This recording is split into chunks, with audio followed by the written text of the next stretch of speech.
ঢাকাই চলচ্চিত্রে ফের নতুন করে আলোচনায় এসেছেন অভিনেত্রী মিষ্টি জান্নাত। সামাজিক যোগাযোগ মাধ্যমে সুপারস্টার শাকিব খানের সঙ্গে একটি ছবি প্রকাশ করে আবারও আলোচনার জন্ম দিয়েছেন এই নায়িকা। 2 জুলাই সকালে নিজের ফেসবুক অ্যাকাউন্টে শাকিব খানের সঙ্গে একটি ছবি শেয়ার করেন মিষ্টি জান্নাত। ছবির ক্যাপশনে তিনি লেখেন, সেই প্রথমবার সঙ্গে জুড়ে দিয়েছেন হার্ট ইমোজি। আর এই সংক্ষিপ্ত বাক্যেই তৈরি হয়েছে রহস্যের জট। অনেকেই ধরে নিচ্ছেন এটি কোনো নতুন সম্পর্কের ইঙ্গিত।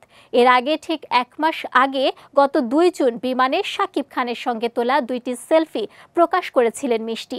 সেই ছবির ক্যাপশন ছিল লাভ লাভ, জানিয়ে সোশ্যাল মিডিয়ায় শুরু হয়েছিল তুমুল আলোচনা সমালোচনা। তখন থেকেই গুঞ্জন উঠেছিল এই 2 তারকার মধ্যে বিশেষ সম্পর্ক রয়েছে। এর আগে অপু বিশ্বাস ও শবনম বুবলির সঙ্গে বিচ্ছেদের পর শাকিব খানের তৃতীয় বিয়ের গুঞ্জনও উঠে আসে গণমাধ্যমে।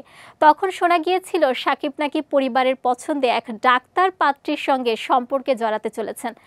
এমন সময়ে চিত্রনায়িকা মিষ্টি জান্নাতের সঙ্গে অভিনেতার ছবি সেই গুঞ্জনকে আরও উস্কে দিয়েছিল। তবে বিষয়টি নিয়ে কোনো মন্তব্য করতে দেখা যায়নি দুজনের কাউকেই।